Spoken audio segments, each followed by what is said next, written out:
So great, I don't have a mark on my face, and I upset Sonny Liston, and I just turned 22 years old. I must be the greatest. I told the world, I talk to God every day. If God's with me, ain't no matter, you're just the same. I shook up the world. I shook up the world. I shook up the world. I shook up the world. I said, can I be a legend? Search your soul and answer me this question. Do you think I have what it takes to be great, but still be humble and learn from my mistakes? Shit. Hello, everyone. Welcome back to your favorite sports show. No, it is not sport. No, you're seeing Brian Bolster and Joe Scurto, but I can assure you it is not Sports Force. It is a special episode, none other than hashtag this just in. I mean, I just gave you the names of our guests, but we'll introduce them nonetheless. By now, you also all know Brian Bolster. He's no stranger to this show, but welcome back, Brian. It has been way too long. Yeah, it's good to be back on the show. Our teams just won week 3, so I think everybody's in good spirits. Indeed, but I'm not here to talk about Sam Darnold, so I apologize. Sorry, we don't have any Panther space here. Nope. Who has not been winning, unfortunately? Joe, you are part of that bad New York football gang, combined 0 for 6. But welcome all the same, Joe Scurto, the other half of Sports Force. Yeah, man. Thank you for having me. Yeah, it's been 8 quarters since I've seen a touchdown, so I'm not riding high like you guys. I'm jealous, but I'm glad to be here for sure. Oh, don't worry, we won't plan to talk about much New York Jets football, so Thank you won't goodness. be rubbing anything. What I do plan to do, gentlemen, like jersey, the banners behind me. I think there's a Brett Favre DVD somewhere behind me. None other than my Green Bay Packers, who escaped with a last-second field goal victory over our rival San Francisco 49ers. We all know what happened during the offseason, so I won't bring that up again, thank God. And unfortunately, we all know what happened in week 1. Since then, we've gone 2-0. So, Joe, I'll start with you. Following that, we've finally got the monkey off our back with a convincing win in San Francisco. Are you impressed with the result? I'm very impressed. I mean, I think the one kryptonite for Rodgers has been Shanahan. It seems like they've struggled mightily, especially the last 2 times they've been to San Francisco. So to win, not only win, but to win the way they did. I mean, they could have checked out, 37 seconds left, no timeouts. Rodgers makes the best pass possible to Devontae. Crosby nails a 51-yarder. I'm extremely impressed. I was a little worried to the fact that they did get out with a really good start and kind of slowed down. Garoppolo started grooving a little bit. 17-0, kind of blew that lead a little, but the fact that they came back, they won, they could have checked out. So, I mean, I wasn't really worried with the Packers to start. It was just a bad week in general. It was kind of a fluke week. So they're looking good, and I'm very impressed by the win. Same thing, Brian. Were you impressed by Green Bay's victory in San Francisco? Yeah, definitely. To lose that kind of lead can be disheartening. So I think them bouncing back, and again, I'm a big guy on quarterbacks. They still have Aaron Rodgers, and he was on fire last night. Some of the best passes, the one to MVS in the corner of the end zone was up at the top of the list, man. That was insane. And they're going to be fine. Don't get me wrong. I don't think they're a Super Bowl favorite by any means at this time, but they took care of business. They kind of shrugged off that week 1 loss. Things are looking good. I know you, and I know you have your concerns, and the defense is a bit of a concern, but this is a good team. No more panicking. I would never thought, as a Green Bay fan, I would be the pessimist here of the 3. I wouldn't say impressed. I was happy because it was a more balanced win than I figured that we would have in San Francisco. There are some concerns, and Brian, you kind of touched on it. And for me, it really starts at that defensive line. Through the first 2 weeks of the season, we weren't getting any pressure up front, no penetration, and that works twofold because you can't stop the run if you're not getting penetration, and then you're not getting after the passer. I saw, finally, for the first time this season, Kenny Clark have a major impact on the game. I'm not sure if it's because, San Fran's offensive line. I don't know if they had injuries or they were not up to the task. But we got after Garoppolo. I think we had like 3 or 4 sacks, multiple pressures, a lot of quarterback hits. And, on top of that, I think mainly for me, we got to stall the run. And that has been a huge problem of ours, especially against that zone running scheme of San Francisco, which we run the exact same offense. But we had problems stopping the run. And I think we held them to less than 70 yards, below 4 yards of carry. And I thought that was, a sign in the right direction, positive trend for me. Offensively, and I know, Brian, you hated the fact that we paid Aaron Jones and not Corey Linsley. And I'm going to say this now. I think that Josh Myers, the center that we got in the second round, may be the steal of the draft, because we have seen absolutely no drop-off in at least center play. Other than that play, I think everyone saw when Aaron Rodgers got after him because the snap kind of hit. I want to say it was on a sweep play and the snap accidentally brushed. Oh my gosh. Randall Cobb on his way through. But other than that, there is no noticeable difference. And for our third string left tackle to be able to hold up against Nick Bosa, the first series I thought Nick Bosa was going to completely wreck us. I think he had 3 straight plays in the red zone, tap to pass, drew the face mask penalty, and then chased Rodgers out the pocket. But otherwise, we were able to run the football. We got a combined 100 yards. We were able to stop the run. Rodgers has only hit once. So maybe not impressed, but I'll take the win. And there is one other concern. Rodgers not really finding much connection outside Devontae Adams. He had Marquez Valdes-Scantling for 3 big plays. But other than that, I think the only other receiver to get a pass was probably Alan Lazard, only 1 pass up the sideline. That's a bit of concern because teams will focus on Devontae Adams as the season goes on and take that away. So enough talking now. So back to you, Joe. After that victory and what you've seen after week 3, where would you put Green Bay in the list of NFC powers? It's tough, man. I mean, I think it's 1, 2, you know who's the top 2, the Rams and the Buccaneers. It's not even close. And then after that, it's just like a jam. You could throw the Niners in there. Seattle had a really ugly loss against Minnesota. Obviously Green Bay. And I think right now I'd have to put Green Bay just because you know what you're getting. And Seattle has some issues. I'm not really too sure. I was impressed by their week 1 win. And then after that, they fought hard to the end against Tennessee. But to lose against Minnesota the way they did without Dalvin Cook is concerning. So I would put Green Bay right now through 3 weeks because, hey, they went in and they beat San Francisco and they showed that they can beat a playoff caliber team. But like I said, it's after the first 2. I think it's going to interchange all year, to be honest with you. Brian, do you happen to have Green Bay at 3rd overall as well, or do we have them a little lower down the pecking order? I was thinking about putting them 4th, right behind the Carolina Panthers. But oh man, I should have expected that. Hey, I'm just kidding. The team that gets the benefit of the doubt is the Packers. They have Aaron Rodgers. Like, they're going to be good. To me, they're the number 3 team. I like what Joe was saying, about the 49ers. But, I mean, basically that game came down to, in my opinion, you take a step back, Aaron Rodgers is just that much better than Jimmy G. So he was able to overcome a lot of the deficiencies when you look at the total team. So because of that, I mean, and LaFleur, we got to give the man some credit. He's gone 13-3. This year, I'm sure it's going to be good. There's going to be 17 games. He might get to 13 wins again, just 13-4. I'm telling you, 11's the minimum. 11's the minimum. The Packers are my 3rd team in the NFC.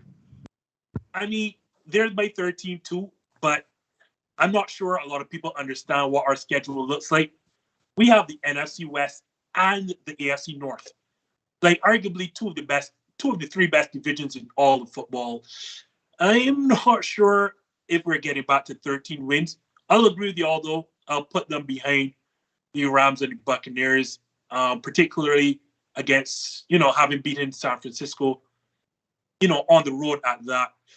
There are a lot of question marks. Seattle, let's look.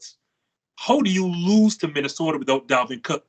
As Joe mentioned, I have absolutely no idea. Like, how do you drop that game?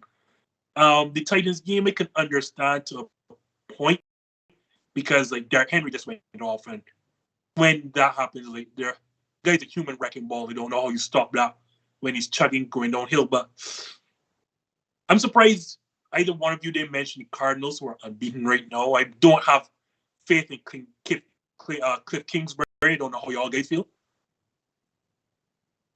No, the Cardinals, that's a stay away for me. Like, just the game against Jacksonville, I don't know. They're just a team that's going to be a roller coaster all year. They're going to play a lot of close games, a lot of great plays, a lot of bad plays. To me, I mean, yeah, they're talented. I love Kyler Murray, but I got to wait and see on the Arizona Cardinals. Yeah, same here. I'm not bought in by them by any means right now, especially yesterday. Like, that game, like, that was a hard fought game by Jacksonville. I know the final score doesn't indicate that, but like, they were in it by the end of the third quarter. So, and Murray really didn't get going until then. I'd honestly put Dallas over Arizona if we're going week to week right now. I see Brian rolling his eyes, but you go look at week to week basis here. They played Tampa Bay to the end. They beat a Chargers team who just beat Kansas City on the road. I mean, they're looking pretty dang good if their defense can hold up. Like, on paper, Dallas realistically should be the third best team, but they're the Cowboys and they disappoint us every year. And I'm never a guy to be on that high horse, but I would definitely put Dallas over Arizona at least. It'd probably be Green Bay 3, San Francisco 4, Dallas 5 for me. Oh, I love it. I wish we could get into that further, but we have a Monday night preview coming. So, guys, and I'll go back with you again, Joe. If you have the Packers at 3, then I must assume then you are seeing that the Rams are the best team in the NFC, but then are they the best team overall in football? I think so, man. I think right now they are the best team in the league. And the 3 games they played weren't, I mean, I guess outside the Bears, but the Colts on the road isn't a gimme win. And just to go out and beat the Tampa Bay Bucks the way they did was super impressive. Stafford, 9 touchdowns, 1 interception. He's looking like an MVP candidate. And it is real that it just shows how bad and dysfunctional the Lions are, because this guy is a top talent. He's showing it in a McVay system that is just perfected. It has been perfected every year since he's been there. And the defense, I mean, they played really well against a juggernaut offense. So I think right now I would take the Rams all day as the best team. The Chiefs are having their concerns. I know we're going to kind of get into that. I'm not concerned about the Chiefs, but they're 1-2. And I think right now, 3 weeks in, the Rams have been most impressive. Concerned about the Chiefs, but you said we'll get to that. Brian, are the Rams indeed the best team in football? They're the best team through 3 weeks. I don't expect it to stay that way. I do expect them to be at the top of that list or towards the top of that list throughout the season, but I'm still not ready to give them the complete nod over the Bucks. I think the Bucks are still there. I'm not ready to bail on the Chiefs, and I think the Bills have to be a top 4 team in the NFL as well. Yeah, I'm going to go through 3 weeks. I'm going to say the Rams. That game against the Chiefs was mighty impressive. I know it's early in the season, but Buccaneers just could not run the football whatsoever. I know Tampa Bay typically really doesn't want to run it, but they showed no semblance of balance. They made them absolutely one-dimensional and completely exposed that leaky secondary. And I figure, Tampa Bay has been able to mask that secondary because their front 7 is so great and gets after you. But, it's almost like that front 7 was non-existent. And for us in the NFC North, I said this over and over and people laugh. And they said, just wait. I told people Matthew Stafford is a better quarterback than a lot of these young players that we like to hype up, particularly Baker Mayfield. I told people Matthew Stafford is easily a top 10 quarterback in this league, and you're about to find that out in this round. Right now, I don't know Brandon Joe, but I'm saying Matt Stafford looks like an MVP right now. Yeah, he looks great. Like Joe said, he looks like, he's just finally in the perfect system. He has great talent around him. I mean, he's been next to flawless. So you got to give him his props. And definitely, it's been a good couple weeks for the Matthew Stafford truthers over the past decade, just saying, hey, if he was just somewhere competent, let alone the Rams, who are, just about at the pinnacle in terms of a roster, then he's going to flourish. And yeah, I think if the season ended today, Matthew Stafford is your league MVP. Right. Yeah, no, I totally agree. Just the way he's doing things. And the way he's throwing the long ball, I think, is impressing me the most. Obviously, after the Calvin Johnson era, we knew how much success they had, but like they didn't really have anyone that he could really stretch the field. Yeah, Golladay, but when is he on the field? To have guys that he has, like Deshaun Jackson even made some big plays yesterday. And another guy, I mean, he's making Cooper Kupp literally look like a top 5 receiver right now. And I don't even think that's an exaggeration. The dude is just consistently getting the ball. He's getting 10 plus targets a game, and that's credited to Stafford. So right now, like Brian said, through 3 weeks, I think he's my easy bet for the MVP. I don't know how it passed on Cooper Kupp in my fantasy league, but geez, on Brady, kind of looks bad right now. What also looks bad though, for me at least, was Kansas City's performance at home against the Chargers. This time, Brian, I'm going to start with you. I know a lot has been made. Everyone's picked as a dark horse in the AFC are these Los Angeles Chargers. But with this victory, Brian, was it more the Chargers or is it telling of the Chiefs? To me, it's more about the Chiefs for sure. Their deficiencies. Mainly, honestly, you know what? I'm not even going to go there. I know the receivers made some mistakes. There were some drops that turned into picks and some things like that. But Mahomes has to play better football. We've kind of crowned this guy as not only the best in the league, and don't even question it, but already like go ahead, write it down. He's going to be the GOAT. Like he's going to pass Brady. Maybe not in Super Bowls, but we're going to look back and he's going to be the greatest quarterback of all time. And dang, you got to just slam the brakes on that. He's getting too cute, in my opinion. Yes, with the no-look pass, it should have been a catch. It should have. As an NFL player, you get hit in both hands. Yeah, it's on the wrong shoulder. You should catch that. But that shouldn't be a situation that they're even in. Like, set your feet and hit him in stride. You don't get bonus points for it looking cool. And I think, they're going to get things back on the right track. I think Mahomes been humbled just a little bit, the Chiefs overall. And I think it's going to be a similar, Chiefs team that we've seen where they're a little bit of waiting to flip the switch. And that defense is going to be really pretty porous until the end of the year. They're going to get it right. They're going to be a defense that leans on getting turnovers. So I do expect them to bounce back. But I think the keys, first and foremost, Mahomes. And then, dang, Clyde Edwards-Helaire, quit fumbling, man. Killing me in fantasy. Oh, you have him on your fantasy team? Do I? No. Yeah, I lost week 2. I lost week 2 by a 1.5 because he fumbled. Heartbreaking. And money on the Chiefs. I mean, it's the double dagger. Sucks to be you. Joe, is Brian being too harsh by taking credit away from the Los Angeles Chargers? Or is he correct in saying that this result is more about the Chiefs than the Chargers? I mean, I don't think he's being too harsh because I actually think similar things as Brian right now. Yeah, Mahomes is trying to do too much. The first pick, yeah, it was more so on the receiver, but again, he could have had that easy pass. The second one, I don't know what he was trying to do. I had no business getting caught.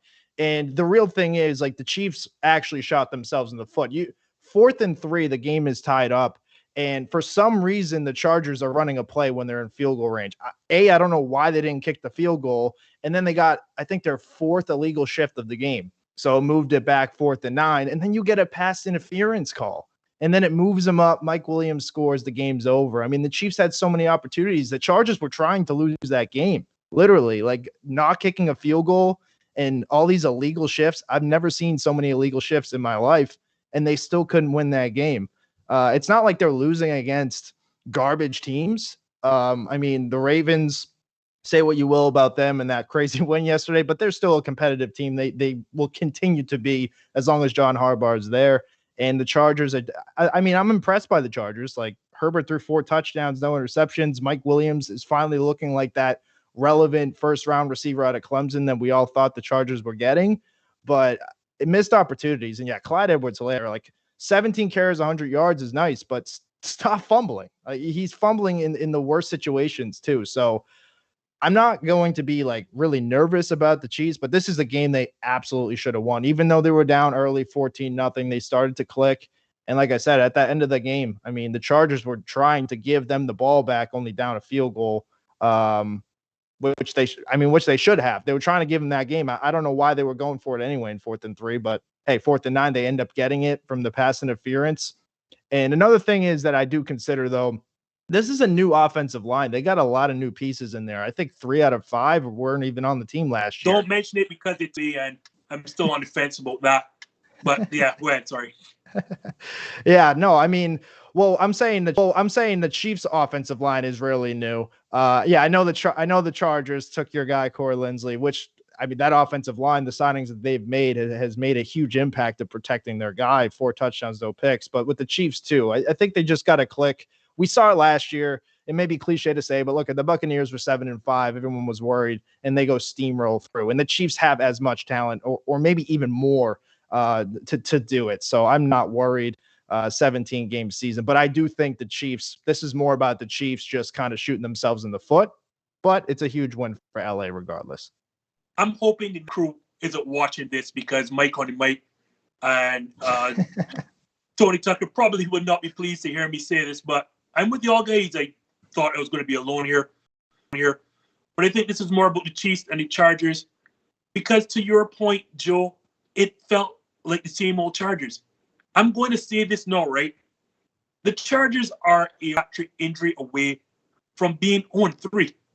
If Ryan Fitzpatrick plays the remainder of that game, I don't know that the Chargers win that. And we say that, oh, finally the Chargers are over the hump.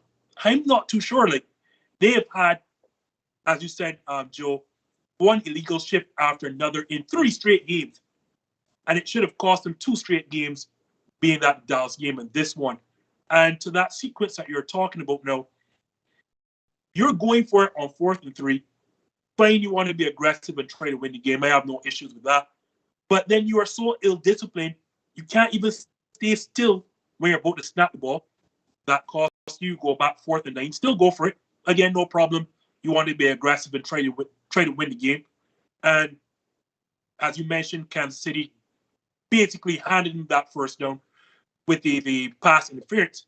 Here is my problem with the Chargers after that. Football tells you, or the numbers would tell you, you sit down and you spike the ball a couple of times, throw a fade, as Tony Romo was talking about the entire game, and you do not hand back Patrick Mahomes in football. Yet you go and score, but you didn't need to score immediately. You could just ice the clock, wait for a field goal so you don't give them back anytime. But you hastily score and give them almost they gave them 50-something seconds left. So I have to say, I don't think this is any different. These are the same Chargers I'm accustomed to seeing year after year after year. And that ill-discipline should have cost them that game against the Chiefs. But the Chiefs are even more ill-disciplined. I cannot believe I'm saying this. Y'all correct. Yeah, sure, the receiver should have taken caught that pass. But why are you not looking at the guy that's wide open in the middle of the field? There's no need for that. Then Patrick Mahomes is pressing on the second interception. For a guy who did not fumble once in college, I don't know what is going on with Clyde Edwards-Helaire all of a sudden. This Chiefs team looks sloppy.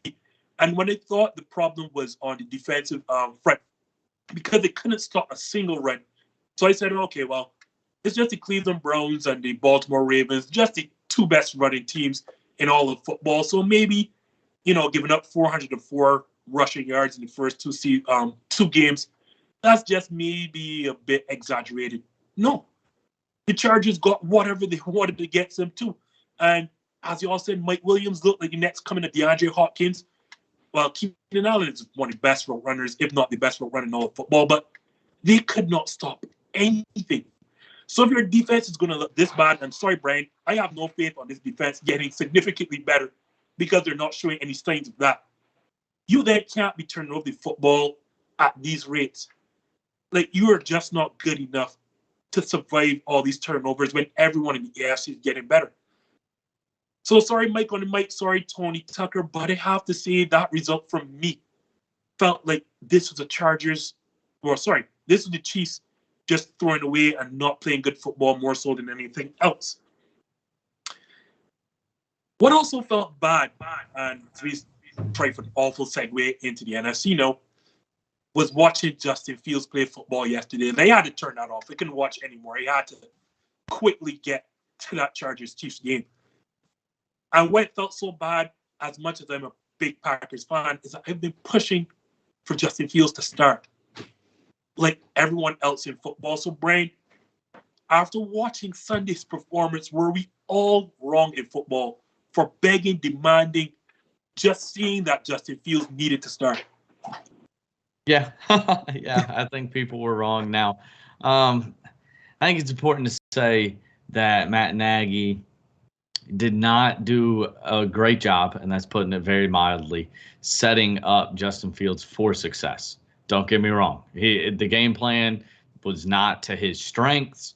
I don't believe that they did good enough to help their rookie quarterback with his first NFL start, like they had with some gadget plays. It felt like in spots in the previous games, they had done some things to really set him up to succeed. But in this game, they did not. And then Justin Fields, my gosh. I mean, I'm hoping, just one game and we can move past, but that was about as bad as it gets. Inaccurate, and probably more than that was the pocket presence. Like, he got sacked 9 times, and their offensive line was not good. Don't get me wrong. But quite a few of those sacks were on him. And it's just one of those things that you've got to break some of those habits where his eyes dropped and he wanted to run, or he's holding on to the ball a really long time. And I think that comes from, being a star in college. You've always been able to make the play.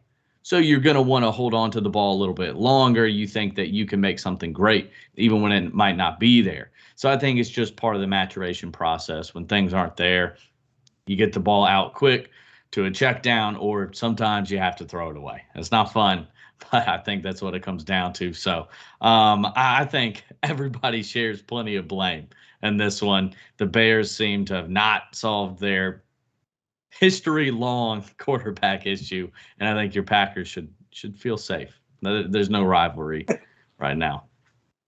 No, there never was. Don't mind them from Soldier Field in Chicago. There never was a rivalry. 4 Super Bowls are greater than 1. At least that's what Mass tells me. Joe, should we continue with Justin Fields? Because Matt Nagy this morning actually said he does not know who the Week 4 starter is. Are we wrong for pushing Justin Fields on the field too quickly? I think so. I think it's a wake-up call for the 49ers, too. Stick with Jimmy G. This is like, it's almost the same similarity. And to be honest, I think Nagy should have been fired today. Like, that dude should have been fired. The game plan, he should have been fired like 2 years ago, Joe. I mean, yeah, it's like, what are we waiting for now? It almost reminds me of like Adam Gase. Like, it's a ticking time bomb. Nothing is working. 6 for 20, 68 yards. He just didn't look like he belonged there. And I mentioned the Lance thing because I going in, these two guys were super raw, and we're seeing it firsthand. Every rookie quarterback is not playing well. Mac Jones looked tough yesterday. I don't even want to mention the New York quarterback, and same with Trevor Lawrence. I mean, there's a lot of interceptions. There's a lot of Zach Wilson by name.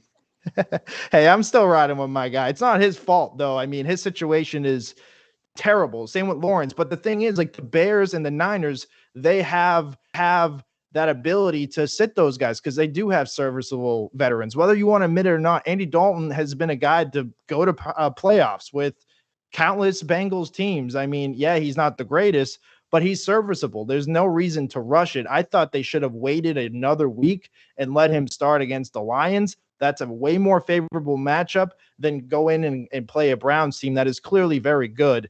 And their defense they looked like the 85 Bears. I mean, that's what they made them look like. Myles Garrett was everywhere. It was just a terrible, terrible game plan all around. And I saw they Foles, Fields, Dalton. I mean, now it's like you already started Fields, so to bench him after one game, that's just going to be messing with his confidence. So I think they made a mistake. Everyone made a mistake. Bears fans should feel silly cheering for a guy to be injured because that was by far their worst game of the year. I mean, they didn't play awful week 1 against the Rams. Week 2, they obviously win against a Bengals team who's sneaky good. And it just wasn't even a game. And that's what I'm saying. Like, don't rush these quarterbacks if you don't have to. If you have a veteran that you know you could at least get through a few more weeks, there was no reason to rush him. And we clearly know that Fields has a lot of work to do. So, Neil, please don't boot me out of my own show. I'm begging you. And guys, after I say this, please stick around because I can't believe I'm about to say this and mention his name in terms of football. But Stephen A. Smith, and yes, I did say it, Stephen A. Smith was actually right in saying probably Fields should have started the following week. I think week 4 is against the Detroit Lions. And that was probably, the best case scenario. Because I was one indeed who said Justin Fields should be starting from week 1. And not because I felt Fields gave them the best chance to win, but I'm saying I felt, and wrongfully so, clearly, that you have this guy you spent a high draft pick on. You're going to want to find out what you have in Justin Fields, and you can't find that out from the practice field or the bench. Like, there's only so much reps you're going to get in practice to find out what you have. So I figured putting him on the field instantly, like, you should have no ideas of winning anyhow. So what's the harm? Put him out there. And then yesterday happened, so it's like, oh, well, that's why. And the best thing about Pat McAfee's show now is that Aaron Rodgers goes on it, and I understand what it takes to be a quarterback. And when I hear some of the things that he talks about and how knowledgeable he is, I mean, we all know he's a bright guy. But then when I hear how he breaks down things pre-snap and then as the ball is snapped, I say, what? You identified all of that, saw all of that. The amount of things he talks about, especially sliding protections this side and that side, to be able to account for this and that and next. I'm like, yeah, there's a reason you don't start Justin Fields, and this is the reason why. And it's clear, as great as he was on the Wonderlic test, there's a lot of things that Justin Fields needs to learn in terms of playing quarterback. I am with you, though, Joe. How bad is it going to look? You start him once and you bench him. You're going to have to play him. Like, it makes absolutely no sense to go back to Andy Dalton or to play Nick Foles because none of them are going to give you any chance of winning anyhow. You could as well call the season a wash and see what you have in Justin Fields. But, Brian, I'm going to say this. We were not wrong in pushing Justin Fields to start, more so than we were wrong in not calling for Matt Nagy to be fired eons and eons ago. You just can't persist with this. I don't know what got lost in translation from coming from Kansas City to the Midwest, to the NFC North. But clearly this guy is not a guy for mobile quarterbacks. I used to think that Mitchell Trubisky was just as bad, but maybe it's just Matt Nagy all along, because you have a mobile quarterback who can make plays when you move the pocket or you slide around the pocket. And Matt Nagy refuses to do that. He refused to do it with Mitch, and now he's doing the same thing.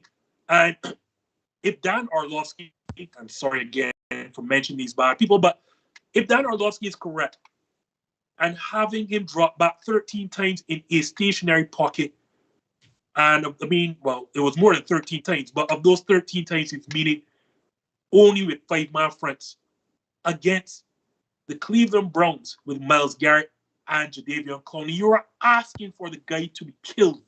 Like, what the hell are you doing? Like, you would swear that he's a stiff and can't move pocket. Matt Nagy should not be around anyone's quarterback, and this much I'm convinced. So I'm hoping when he gets fired that he does not get another job as an offensive coordinator or as a quarterback coach, because it's clear that he should not be around anyone's young quarterback. And I am searching for my notes now. Moving from that to actual good football. Week 4 is also almost among us. We just have to get through this Monday night rivalry. And week 4 has none other than Brian Bolster's favorite quarterback returning to Foxborough. So I have to start with Brian because I do not know a bigger Tom Brady fan than Brian. We all waited for this. Brady, Belichick, Bucks, Patriots. What can we expect of Tom Brady's long-awaited return to New England? I would expect, first and foremost, he's going to break the all-time passing yards record. He's been on at a crazy pace so far this season that I believe he only needs like 70 yards to pass Drew Brees. So he's going to get that done in Foxborough against Bill Belichick. And I think he's going to do more than that. I think he's going to light him up, to be quite honest. Brian, you think that was intentionally done at the NFL? People kind of figure, if we can get Brady right in that spot where he breaks the record in New England. Oh, no doubt. They do a bunch on purpose. I mean, we know that. Me and Joe talked about the Jets-Panthers week 1. That was on purpose. Packers, 49ers. It's tough to call that one a rivalry. I will say that, Justin, the way that the 49ers have been handling them. But, that's for a reason, just like this Monday Night Football game. So this was just by design because I think the numbers were, and they talked about it all offseason, if Tom Brady averaged, it was like right at 300 yards per game, he would be on to break that record in Foxborough. And, I mean, I know I have my reservations that Bill Belichick, he's going to know Tom Brady. He's going to know some of how he prepares and set him up. And, maybe that's what it was week 3 for the Patriots. They were just setting up Tom Brady and the Bucks by just throwing out that awful game. But honestly, I think Tom Brady and the Bucks go in, take this one. He breaks the record, and I think he's going to have 3+ touchdowns for sure. Joe, same thing. The history. What can we expect of the return? Expect that place to be booming. I mean, there's going to be even the Patriots fans. I know that they're going to be cheering. They want Brady to do well. Even though there's a lot of other ones that they're kind of 50-50, but 3 touchdowns. I won't be surprised if he doubles that, Brian, honestly, especially what they did last week. We all know Brady's probably he is the greatest quarterback of all time, but he's also statistically one of the best quarterbacks after a loss. And now you saw how bad the Patriots were last week, and the Patriots didn't even look good any game. I don't think the Pats have looked good any of the 3 games. There's a lot of concerns there. Their run game after week 1 has been not that great. And now you're looking at with Mac Jones. I mean, they're not using him right. And I'm kind of disappointed in that because McDaniels is supposed to be this really good OC. They threw a lot of passes yesterday.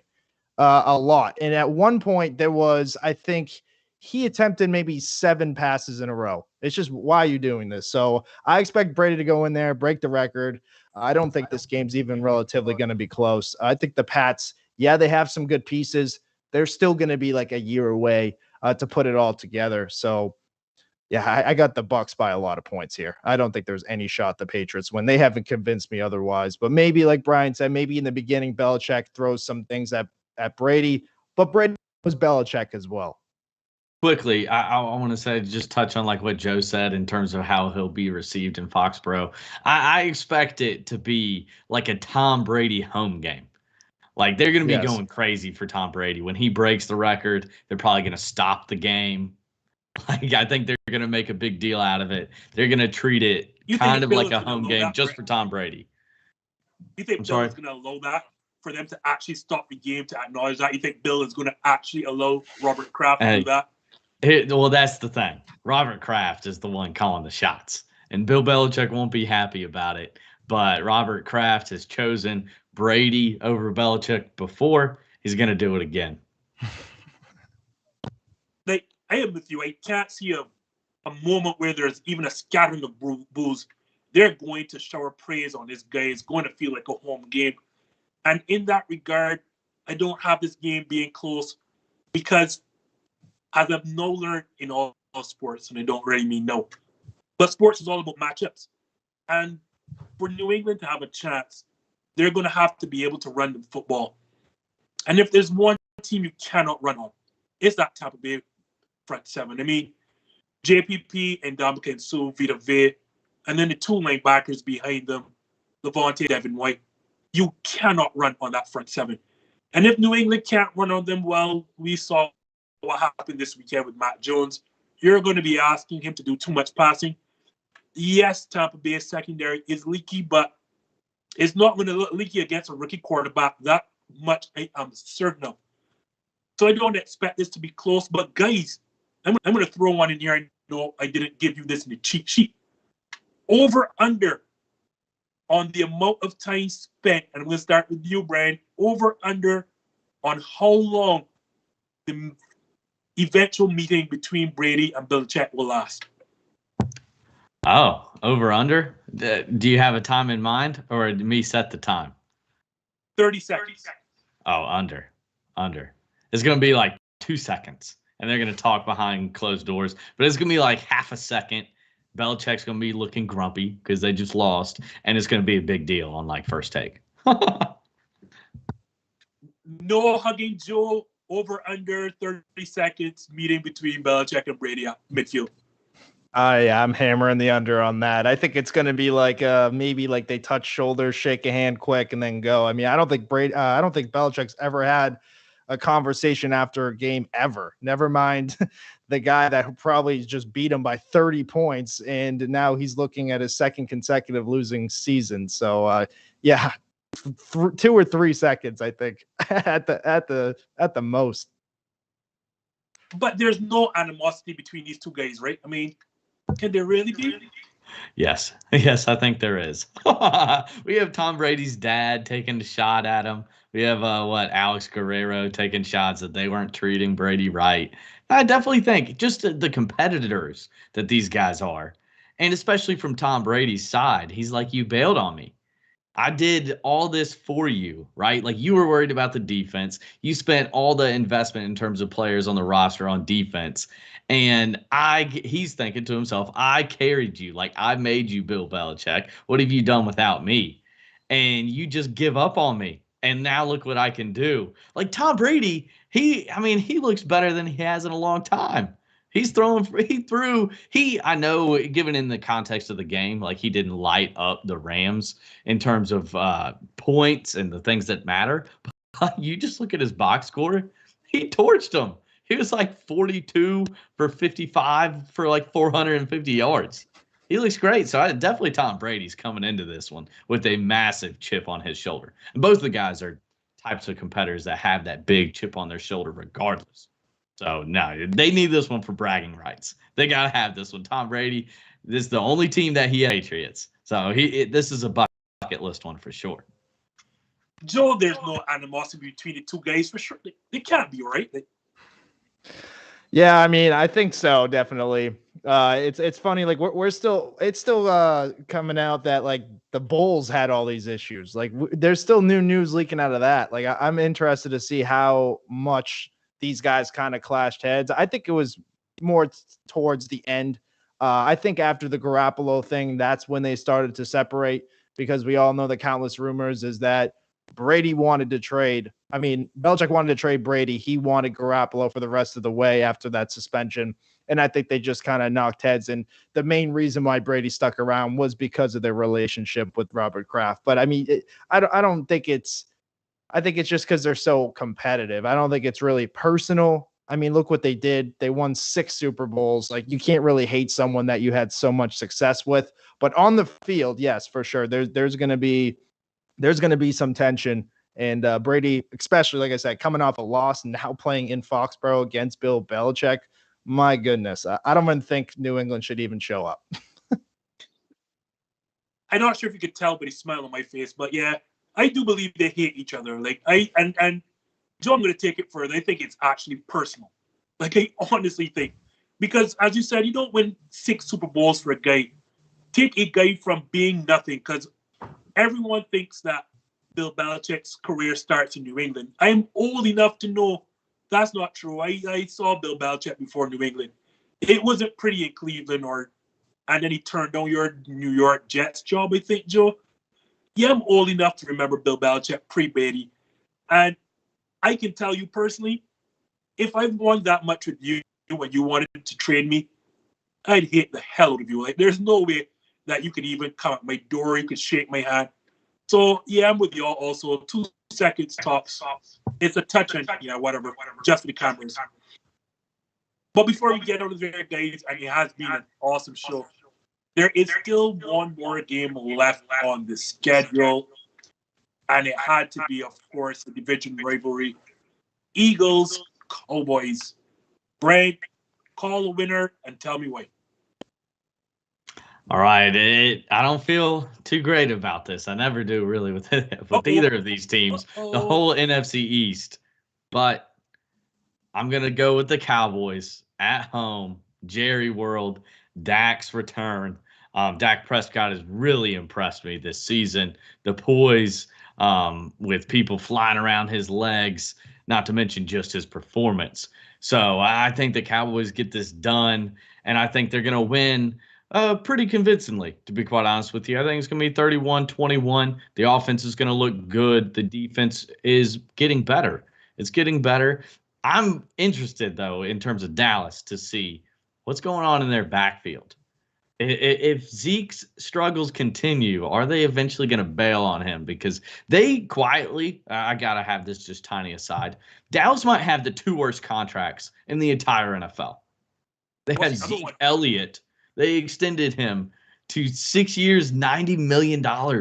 He's got an $18.8 million cap hit next year. Like, they aren't towards the end of that at all. They're really just at the very beginning of that extension. This might be the first real year of that extension. And I don't know. I could be proven wrong tonight. He looks washed. He looks 35.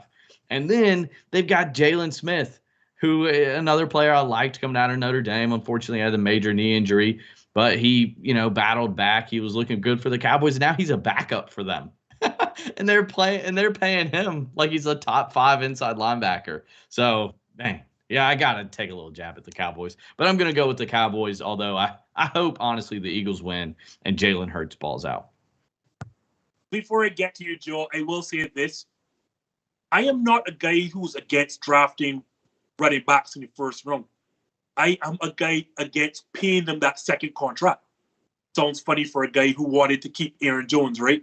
But, the difference between him and most other running backs is that we kind of use him, I don't want to say sparingly, but he doesn't get the poundage and the carries that somebody like Zeke Elliott will take. And he is actually a great person to put out wide. You can slot him up wide and have him as a 3rd, 4th, 5th wide receiver. So in that regard, I had no problem paying Aaron Jones. I had a problem paying Ezekiel Elliott, however, and I do not agree.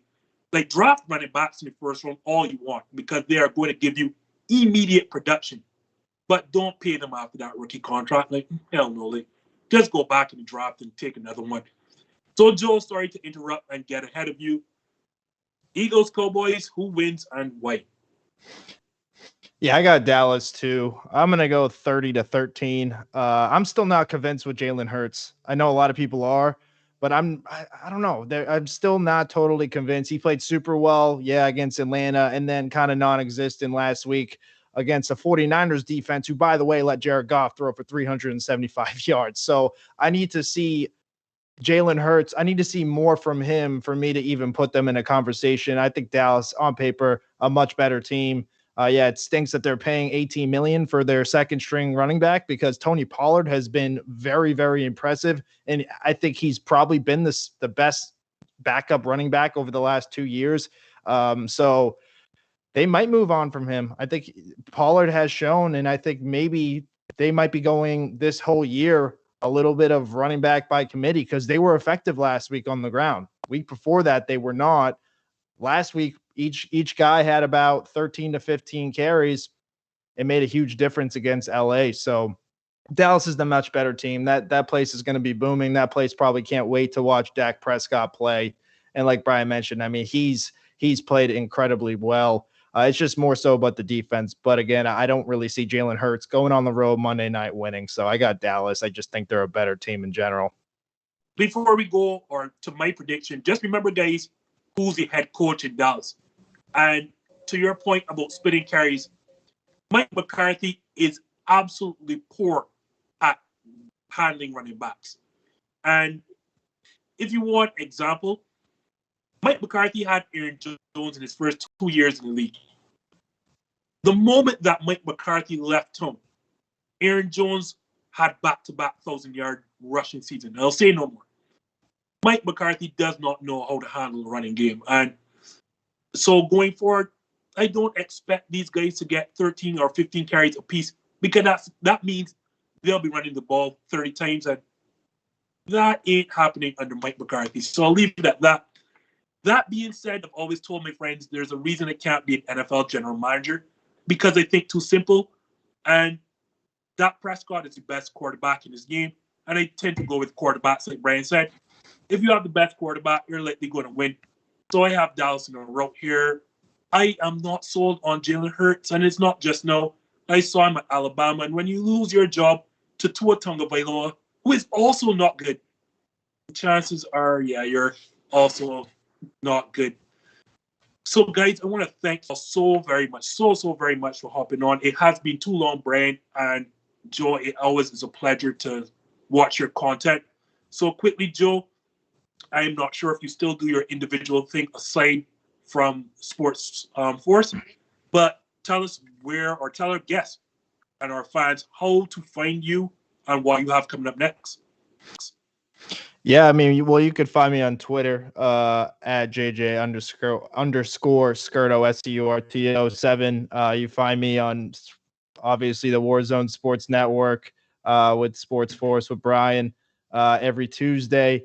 And I'm actually rebranding my account. It is at Turn Up the Jets right now, but I'm rebranding into my personal page, kind of doing more professional things that I'm trying to do with my sports career. Right now, I am covering North Carolina State. Ironically, I'm wearing the shirt. So I've been with their football team for a media company, which has been a super cool experience. So I'm going to start kind of bringing content of what I'm doing and just talking all sports. A lot of people gave me crap. It was like, ironically, I'm rebranding my Jets account after Zach Wilson threw 4 interceptions, but that is not why. But yeah, you can find me there. I'm on Instagram. I'm on Twitter, and I'm obviously around YouTube as well. But it's been a pleasure, Justin, for sure. Same thing, Brian. I mean, I know our fans probably know your content by now, but how do you find you and what do you have coming up next? Yeah, Bolstered Up Sports. Follow me, Twitter, Instagram, TikTok. Get those things going. And then Sports Force, that's the main thing. Got to check that out on the Warzone Sports Network. Going to have a brand new episode this week. But, Justin, I appreciate you having me on. It's always a blast. It has been too long. And I've got good news for us and our predictions. Dallas up 7-0 already. So wow. They're making us look smart, at least for the first couple minutes. At least for a couple of minutes. But, the fans of this show know that I'm not a smart guy. But you can come on Mondays and find this show 8 p.m. Well, sorry, we're shifting to 7 p.m. Eastern going forward from here on YouTube. So for Brian Bolster and Joe Scurto of Warzone Sports Network, Sports Force, this has been Justin of This Just In signing out. Thank you so much for watching. I don't have a mark on my face, and I upset Sonny Liston, and I just turned 22 years old. I must be the greatest. I told the world, I talk to God every day. If God's with me, ain't nobody here just the same. I shook up the world. I shook up the world. I shook up the world. I said, can I be a legend? Search your soul and answer me this question. Do you think I have what it takes to be great, but still be humble and learn from my mistakes? Shit.